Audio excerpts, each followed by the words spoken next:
And ఇప్పుడు ఏంటి 7/2 ఎందుకు ఇంత గ్యాప్ తీసుకున్నారు వెంటనే తీసుకోకుండా?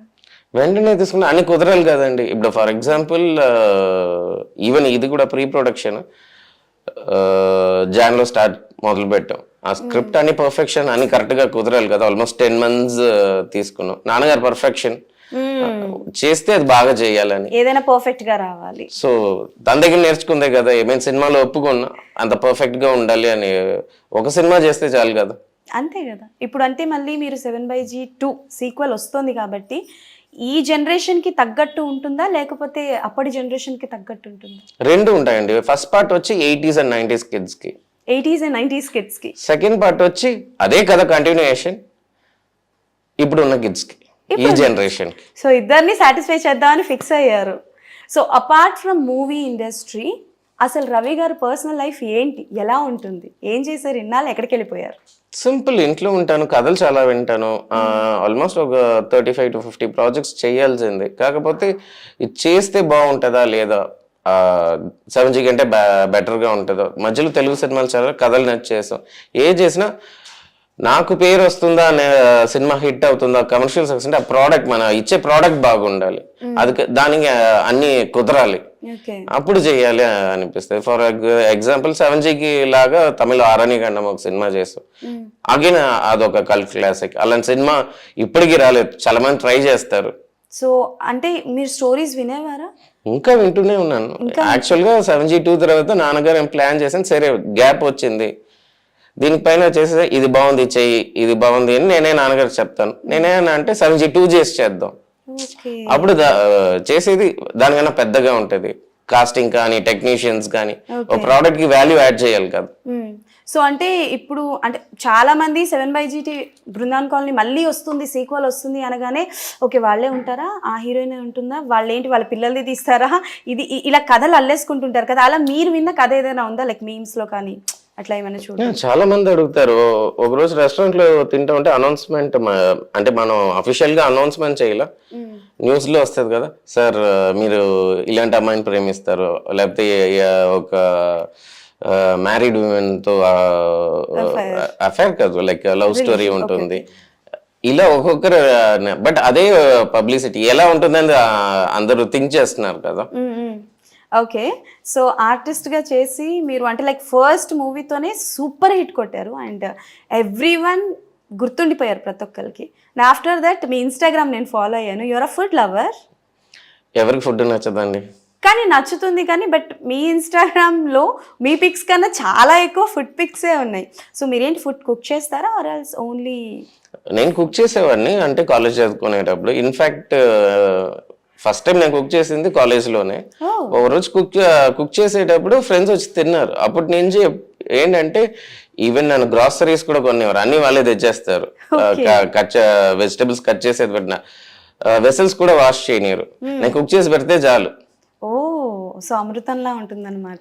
ఈవెన్ కోవిడ్ లో వచ్చి చాలా ఇయర్స్ తర్వాత అన్నయ్య, అమ్మ, వదిన, నాన్నగారు అందరూ ఇంట్లో. సో ఆ టైంలో టైం పాస్ చేయాలి. ప్లస్ ఇంకోటి ఏంటంటే ఆ కుకింగ్ ఎక్స్పీరియన్స్ లవ్ చేసి చేసేటప్పుడు మైండ్ ఫ్రీగా ఉంటుంది, ప్లెజెంట్ గా ఉంటుంది.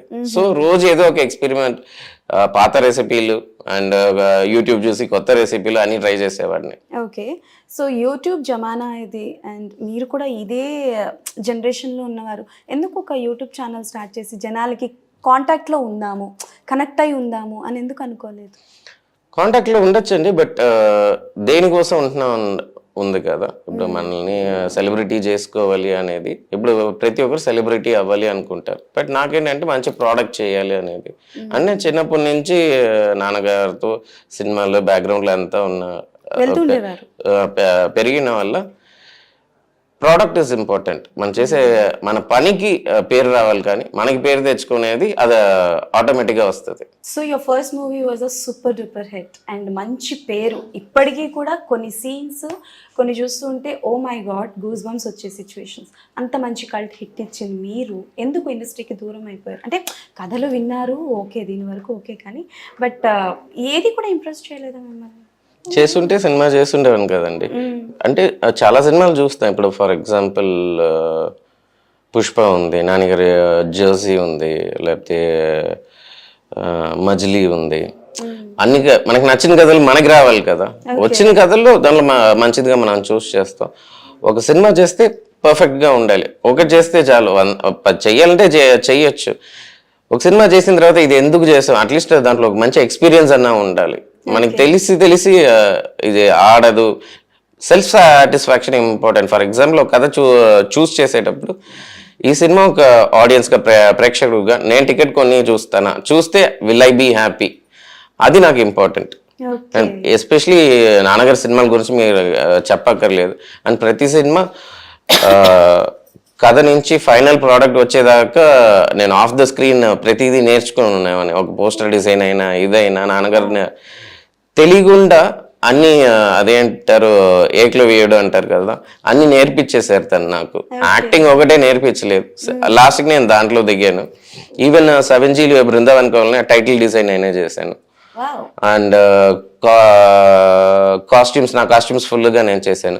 సోనియా డైరెక్టర్ అంత బాగా నచ్చి సోనియా అసిస్టెంట్ డైరెక్టర్ని తీసుకెళ్ళి తనకి నువ్వే కొను అన్నారు.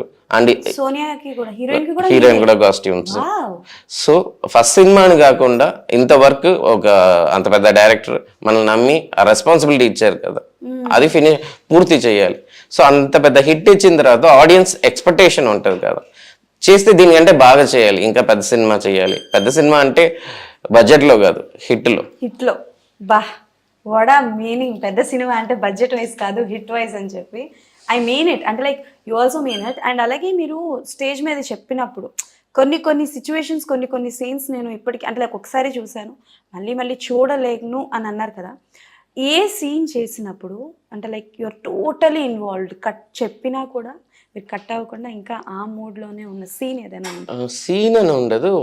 ఆల్మోస్ట్ త్రూ ద అమ్మాయి చనిపోయిన తర్వాత సీక్వెన్స్ ఉంది కదా, ఎస్పెషలీ హాస్పిటల్ సీన్. నా favourite scene through the movie అంటే ఆ నాన్నగారికి లెటర్ ఇచ్చి నా ఉద్యోగం వచ్చి, దాని తర్వాత ప్రౌడ్గా మాట్లాడుతుంటే ఏడ్చే సీను. దాని తర్వాత అమ్మాయి చనిపోయిన తర్వాత వచ్చి అబద్ధం చెప్తాడు, తనే రాలేదండి, తను వస్తుందని తెలిసి నేను వెళ్ళానంటే అనిత గారు మదర్ వచ్చి తెలియకుండా ఆశీర్వాదం పెట్టేసి వెళ్తుంది.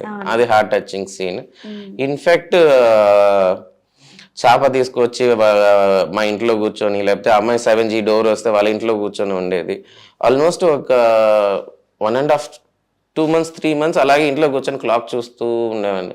అమ్మగారు చూసి ఏమంటే వీడికి ఏదో అయిపోయింది రండి రండి అని పిలిచేవారు. తను భయపడిపోయారు ఇన్ఫాక్ట్, ఎందుకంటే ఆ క్యారెక్టర్లోనే ఉన్నాను. బట్ కొన్ని సాంగ్స్, కొన్ని మ్యూజిక్స్ మనల్ని హాంట్ చేస్తూ ఉంటాయి. సో అలా మీ మూవీ ఒకటి. మీ మూవీలో సాంగ్స్ కాకుండా మిమ్మల్ని అలా హాంట్ చేసిన మ్యూజిక్ ఏదైనా ఉందా? చాలా సాంగ్స్ ఉన్నాయి. రెహమాన్ గారి మ్యూజిక్, ఇళయరాజా మ్యూజిక్, పాత మ్యూజిక్స్, టప్ మనీ సాంగ్స్ అడిగితే ఇప్పుడు రీసెంట్ టైమ్స్లో నాకు ఈ సాంగ్ ఇష్టం. ఆ మూవీ నేమ్ నాకు తెలీదు, ఒకే ఒక లోకం నువ్వే లోకానికి, ఆ సాంగ్ నాకు మైండ్లో వెళ్తుంది. అండ్ ఈవెన్ రూల్స్ రంజన ఈ సాంగ్ ఉంది కదా, నేను చూసి అది మైండ్లో కొన్ని సాంగ్లు మనకు తెలియకుండా హమ్ చేస్తూ ఉంటాం. సో రీసెంట్ టైమ్స్ లో ఈ 2 సాంగ్ నాకు బాగా మైండ్కి ఎక్కినాయి.